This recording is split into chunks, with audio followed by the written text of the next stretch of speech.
Salut tout le monde, c'est Isma, j'espère que vous allez bien. On se retrouve aujourd'hui pour une nouvelle vidéo. Dans cette vidéo, énormément de choses à dire. On commencera par l'analyse de la ligne offensive de la saison. On a fait la défense il y a 2 semaines, le milieu la semaine dernière. Aujourd'hui, c'est l'attaque, donc on analysera chaque joueur offensif de l'Olympique Lyonnais. On enchaînera avec une grosse page mercato. Beaucoup d'infos sont tombées lors de cette semaine. Et on finira avec une page qui concerne surtout les entraîneurs et nos deux petites infos en plus. Donc les gars, c'est parti pour la vidéo. Alors on commence avec l'analyse donc de la ligne offensive. Alors en général, on va dire que offensivement, quand tout le monde était en forme, on était inarrêtable. Franchement, quand t'avais Fofana qui était à fond, Noama à fond, quand Lacazette commençait à marquer des buts, c'était compliqué de les arrêter pour les défenses. Et franchement, on était très bon offensivement. Par contre, dès qu'on marquait un petit peu le pas, là c'était plus compliqué et on était beaucoup moins efficace et ça devenait un problème récurrent. Donc ça a beaucoup alterné entre ces deux phases durant toute la saison, entre du bon et du moins bon. Mais en tout cas, on a été une attaque plutôt confiante et solide en moyenne, même si, comme je vous l'ai dit, il y a pas mal de trous d'air qu'il a fallu régler et ça a été compliqué de trouver la bonne formule. Mikotadze titulaire, Lacazette titulaire, Cherki à droite, Cherki à Mosé, Cherki à gauche. C'était assez compliqué, donc forcément, il a fallu du temps pour trouver un équilibre qui pouvait et qui a beaucoup changé au cours de la saison. Mais on a quand même réussi à maintenir, on va dire, une ligne meilleure que la moyenne, surtout offensivement. Donc ça, c'est plutôt positif. Alors, poste par poste, enfin, joueur par joueur, pardon. On va commencer par Ryan Cherki, tiens, le meilleur offensif de la saison pour moi. L'un des meilleurs joueurs de la saison plus en général. Il a été exceptionnel, Ryan Cherki. Et en équipe de France qui nous a fait, c'était vendredi, non, c'était jeudi soir, il me semble. Jeudi soir, le but, déjà exceptionnel.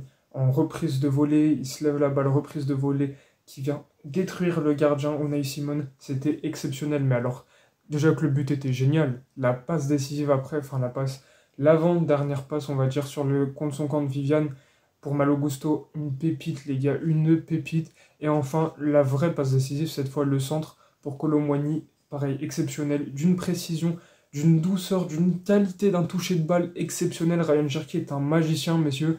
Et je pense qu'il a vraiment les épaules pour prendre l'équipe de France dans ses mains, de la porter, de la glorifier, cette équipe de France. Il peut être le successeur d'Antoine Griezmann si on change un petit peu sa physionomie de jeu, parce que c'est pas vraiment pareil. Cherki s'appuie plus sur sa technique, quand Griezmann, son intelligence de jeu et ses capacités athlétiques, là où Cherki, surtout en capacité athlétique, montre clairement moins que Griezmann. Donc on peut s'adapter et pourquoi pas aller dans quelque chose de plus similaire, mais en termes d'importance, plutôt qu'en termes de style de jeu, je veux dire, en termes d'importance, il peut se rapprocher sur le long terme de ce qu'a pu faire Antoine Griezmann, et pour qui on n'arrive pas d'ailleurs à trouver de successeur. Voilà pour Ryan Cherki qui a été excellent cette saison, trop fort. Du début à la fin de la saison, de la révélation pour lui, on l'attend depuis qu'il a 15 ans le petit, et il prouvait pas, il était très irrégulier les dernières saisons. Et là, cette année, il a été parfait. Quelques petits matchs où il a été en dessous, un peu irrégulier. Mais alors, globalement, c'était vraiment, vraiment, vraiment très fort. Et on remercie Ryan Cherki. On enchaîne, on va rester à droite, parce qu'on va considérer que Ryan Cherki a majoritairement joué à droite cette saison.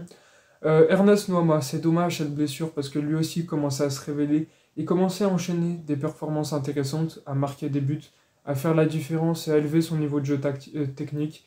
Malheureusement, les croisés l'ont rattrapé, c'est assez triste. On espère qu'il va vite revenir sur les terrains et que sa progression ne sera pas perdue et qu'il va continuer à enchaîner. Mais il a commencé timidement, on va dire. Il n'a pas été souvent titulaire. Il a commencé pas mal remplaçant et c'était à juste titre ce qu'il fallait faire parce qu'il n'était pas assez bon sur le terrain. Mais en tout cas, il s'est bien réveillé. Il a su prouver que ce joueur avait du talent. Donc ça a été plutôt pas mal. Malheureusement, cette blessure vient aussi entacher cette saison. On va aller cette fois-ci dans l'axe et on va parler de Lacazette. Alors Lacazette, c'était plus compliqué que d'habitude. Il a perdu sa qualité de vitesse, il a un peu débordé face au jeu, face aux jeunes joueurs qui sont sur ses côtes en défense, c'était assez compliqué. Il a été bon là où on l'attendait, c'est-à-dire dos au jeu, poids du corps, et à la finition, il a été plutôt correct. Il n'a pas fait une saison mauvaise. Malheureusement, ça devient compliqué d'enchaîner 90 minutes, ça devient compliqué d'avoir l'intensité qu'il faut avoir sur ces matchs-là, encore plus en Ligue Europa. Donc c'était assez compliqué globalement, c'est vrai.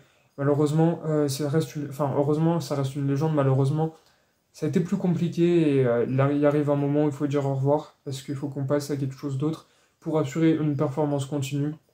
Donc merci pour le général Lacazette, pour tout ce qu'il a fait. Ça a été une saison pas mauvaise, hein. Honnêtement pas mauvaise, mais c'était moyen par rapport à ce qu'il a pu faire précédemment.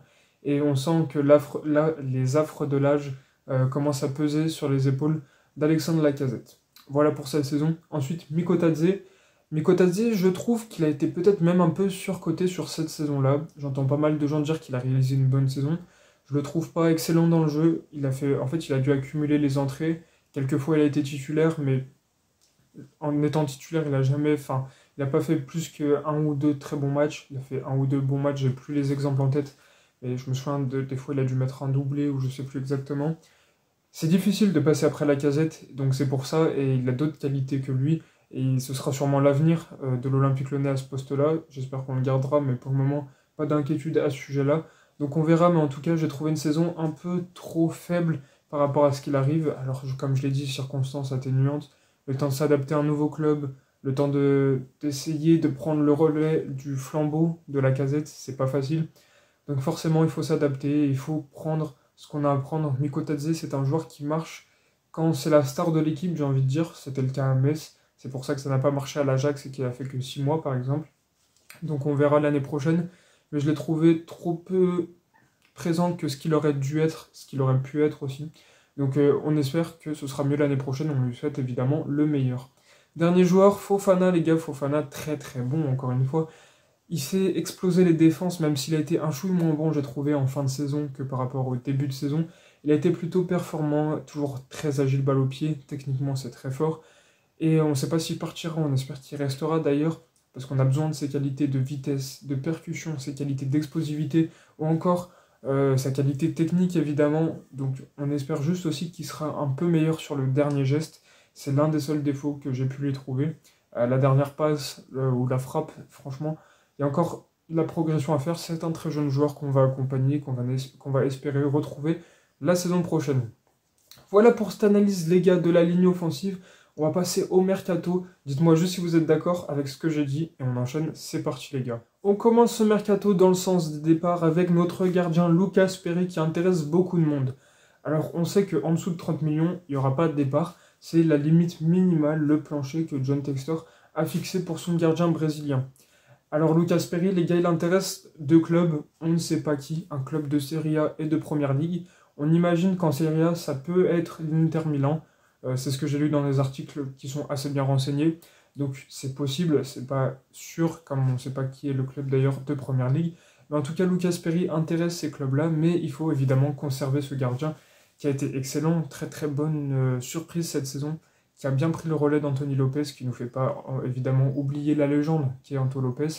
Mais en tout cas, il a été très bon, positif sur sa ligne. C'était un très bon gardien qui a été impressionnant, balle au pied très très précis. Un gardien capable de faire des passes D, même s'il n'en a pas fait 50 cette saison, je crois qu'il en a fait peut-être une, je suis même pas sûr. Mais en tout cas, on sait que balle au pied, il est vraiment impressionnant. Il nous a fait une petite raqueta cette saison, avec sa main, là, ses relances où il tape dans le ballon avec sa manchette. Enfin bref, ça a été très très fort, Lucas Perry, on espère le conserver. Voilà autre départ qui pourrait faire mal et vraiment mal. Maitland Niles, Mata et Kumbedi ne sont pas contre un départ.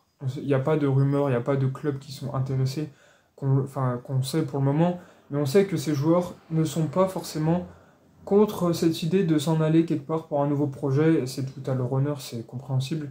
Vu la santé de notre club actuellement, ça nous choque pas bien.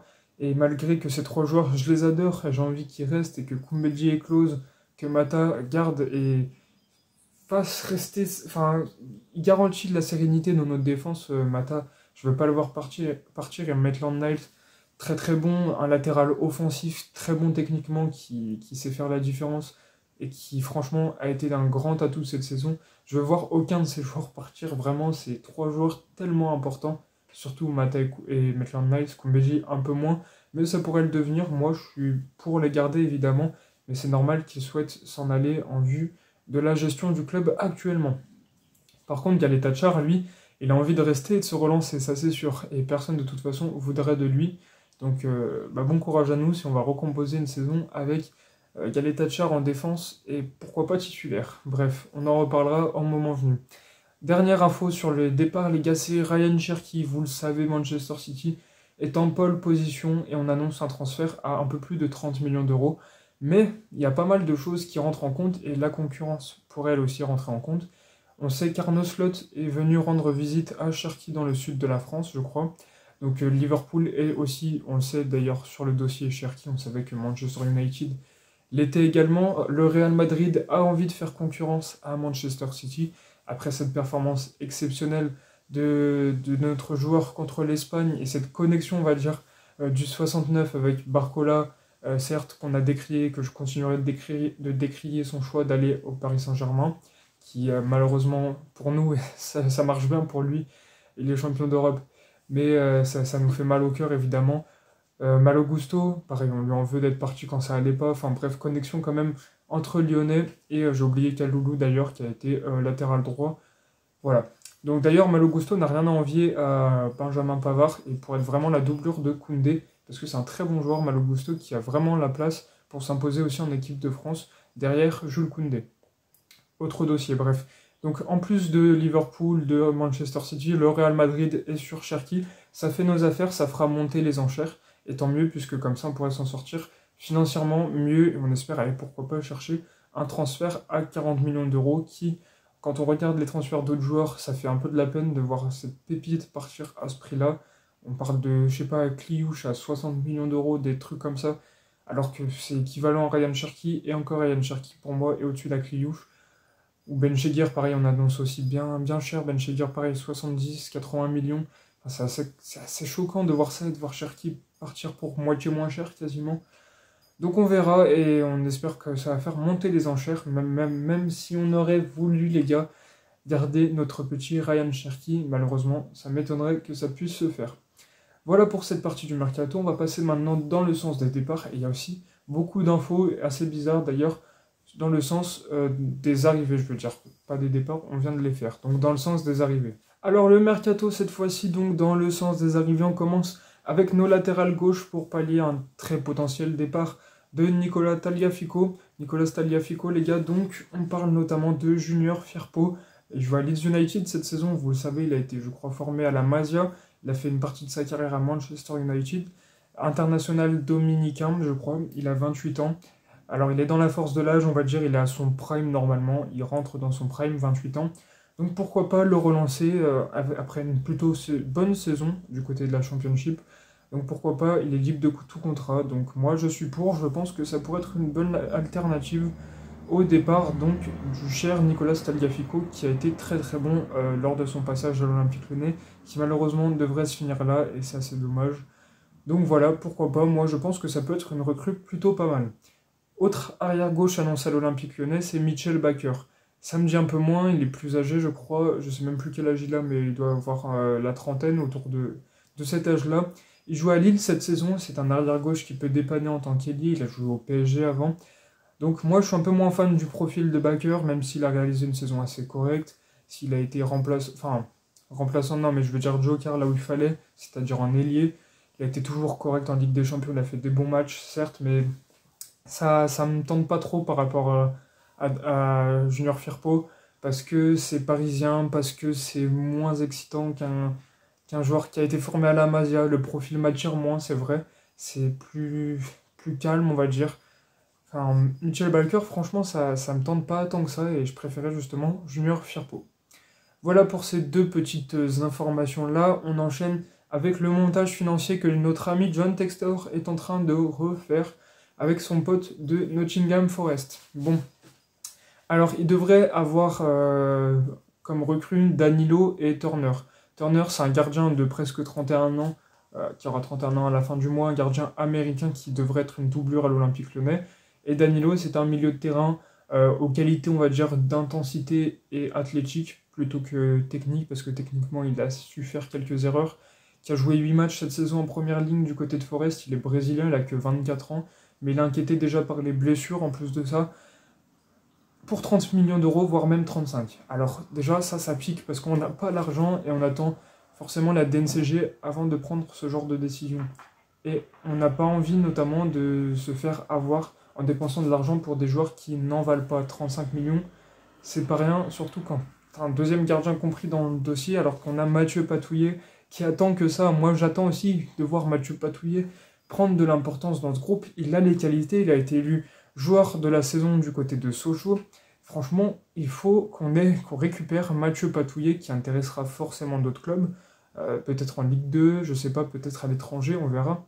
Mais en tout cas, on a besoin de ce deuxième gardien à la place d'un Turner qui va nous coûter de l'argent, qui a 31 ans et qui sert à rien. Et voilà, donc évidemment, ce serait pour un départ de Rémi Descamps d'ailleurs. Danilo, parfait pour dépenser de l'argent par les fenêtres en fait. 24 ans, certes, il a encore de l'avenir, il n'est pas à son prime. Il est déjà inquiété par les blessures à cet âge-là. C'est compliqué. Il a joué que 8 matchs cette saison. Il n'y a aucune intensité, aucune garantie. Il est coté 25 millions sur Transfer Market, ce qui ferait que justement on payerait entre 25 et 30 pour ce joueur et le complément pour arriver à 35 pour Turner. Un montage financier qui ne nous intéresse pas et qui ne nous arrange pas dans un contexte où on est financièrement à l'agonie et qu'on a besoin de vendre au lieu d'acheter des joueurs qui n'offrent aucune garantie, qui ne sont pas des paris, qui coûtent cher pour, ça se trouve, pas grand-chose, les gars. Vous l'aurez remarqué à chaque fois qu'on paye beaucoup d'argent, on finit un peu berné. Je pense à Joachim Anderson, je pense à Aurel Mangala. Niakate dans une moindre mesure, ça n'a pas valu l'argent qu'on a payé, mais il a fait une saison plutôt globalement correcte, globalement assez bien. Donc voilà, ça fait un peu chier pour ce montage. Mais attendez, c'est pas fini parce que il y a un contre-montage qui vient de Botafogo. Alors Botafogo devrait vendre 3 joueurs à Nottingham Forest pour une somme pareille avoisinant les 30 millions d'euros, dont Igor Jesus, le joueur auquel on a les droits sportifs. On paye sûrement des charges sur ce joueur, je sais pas. Mais en tout cas, on n'est pas, on va dire, avantagé pour le moment en prenant les droits sportifs de joueurs de Botafogo. Mais ce qui est bien, c'est qu'on va toucher l'argent de cette vente. Et on parle de 25 millions juste pour ce joueur, entre 20 et 25, voilà, alors que les autres joueurs compléteront aussi ce montage financier. Donc certes, ça nous arrange, mais bon, j'en ai marre qu'on fasse des trucs qui semblent à peine illégaux, qui sont chiants, qui passent pas. Enfin, c'est assez compliqué, je comprends pas. La directive de John Textor, comment il fait pour gérer des clubs comme ça, c'est inconcevable, je sais pas comment il s'y prend. Enfin bref, c'est incompréhensible, et on va encore, ça se trouve, se faire défoncer par la DNCG et être interdit de recrutement. Je le vois bien comme ça, franchement. Donc ça, on verra dans quelques semaines, on en reparlera. Mais bref, voilà pour le mercato du côté des arrivées, et à noter une officialisation chez les féminines. Marie-Antoinette Katoto arrive, la buteuse du Paris Saint-Germain, qui s'est un peu embrouillée avec le PSG aussi ces derniers mois. Donc c'était acté depuis longtemps, mais maintenant c'est officiel et jusqu'en 2029. Donc bienvenue Marie-Antoinette Katoto qui va faire du bien à l'Olympique Lyonnais qui est en quête d'une nouvelle Ligue des Champions. Voilà pour le mercato dans le sens des arrivées. On va passer aussi aux entraîneurs. Beaucoup de choses à dire à ce sujet, plus une ou deux petites infos qu'on va glisser. C'est parti pour la dernière partie de la vidéo. On finit donc avec les infos entraîneurs d'abord chez les féminines. Vous le savez, Joe Montemuro a été remercié pour prendre, je crois, la sélection australienne dans quelques jours, quelques semaines, je ne sais pas exactement. Donc il fallait changer d'entraîneur et on a opté pour Jonathan, je ne sais pas comment ça se prononce, Giraldes. Donc les gars, c'est un ancien entraîneur des Washington Spirit l'année dernière et du Barça pendant, je crois, 3-4 ans du coup précédemment. C'est un très bon entraîneur qui a fait de belles choses, l'un des plus réputés dans le football féminin. Donc il arrive à l'Olympique Lyonnais pour compléter, on va dire, cette quête de nouvelle Ligue des Champions que je viens de dire pour Marie-Antoinette Katoto. Donc c'est pareil, ça fait plaisir, un entraîneur qui semble être très performant. On va voir ce que ça donne, on lui souhaite évidemment le meilleur pour qu'il puisse ramener cette Ligue des Champions à l'OL, celle qui nous manque tant après la défaite face à Arsenal, en demi-finale, après les défaites face au Barça. On a besoin de cette Ligue des Champions et on compte sur Giraldes pour cela. Autre info entraîneur, vous l'avez vu, Pierre Sage est officiellement l'entraîneur du RC Lens. On lui souhaite félicitations. On espère le retrouver au match contre Lens parce que ça va être exceptionnel. On veut aduler cet homme, l'homme miraculeux qui a sauvé l'Olympique Lyonnais de l'enfer de la Ligue 2, qui a été génial, qui nous a tellement fait du bien, Pierre Sage, qu'on aurait dû garder vu le bilan de Fonseca qui est neutre par rapport à l'avant Fonseca justement. Il n'a rien changé, il fallait garder de la stabilité. Et Pierre Sage, surtout pour ce qui arrive à Fonseca après, avec Benoît Bastien, enfin bref, et cette suspension jusqu'au mois de novembre, je crois. Ouais, bref, du coup, félicitations à Pierre Sage, on lui souhaite le meilleur du côté de Lens, et j'espère qui va faire du bon travail, sauf qu'on va jouer contre lui, j'espère qu'on gagnera quand même. Mais en tout cas, bonne chance à Pierre Sage. Dernière information pour clôturer cette vidéo, elle fait plaisir, non, parce que ça montre encore une fois l'incompétence de John Textor, comme c'est le cas juste avant, avec ce montage financier à la con de Nottingham Forest. Cette fois-ci, c'est Crystal Palace qui est inquiété. Vous le savez, certes, il cherche à vendre ses parts, mais il possède toujours les 45% de Crystal Palace. Et donc ça empêcherait tout simplement Eagle Football, le club anglais, les Eagles d'ailleurs, Crystal Palace, de jouer la Ligue Europa l'année prochaine. Ils sont qualifiés, comme l'Olympique Lyonnais, deux clubs de la même galaxie ne peuvent pas jouer la même Coupe d'Europe. Alors il y a toujours eu des arrangements quand Milan l'a joué en même temps que Toulouse, par exemple. Donc il y a toujours des arrangements qui font que ça passe, sauf que John Textor n'a pas réussi à faire ces arrangements-là de manière légale, où il aurait dû s'y prendre avant mars. Il aurait dû changer de société pour acquérir les parts. Enfin, un truc, une magouille à la con, mais qui sert à rien, mais en tout cas, ça permettrait aux deux clubs de jouer. Tant que ça nous inquiète pas, nous, l'Olympique Lyonnais, ça va, franchement, on s'en fout un petit peu. Mais voilà, petite pensée aux supporters de Crystal Palace qui risquent de ne pas jouer la Ligue Europa. On en reparlera plus tard si cette info s'avère officielle. Voilà pour la vidéo, les gars, j'espère que vous l'aurez kiffé. Si c'est le cas, on se retrouve la semaine prochaine. Et sur ce, n'hésitez pas à liker, à commenter et à vous abonner. On se laisse sur une phrase de Bartruzza. L'Olympique Lyonnais est une formidable raison d'être heureux. Allez, ciao les gars.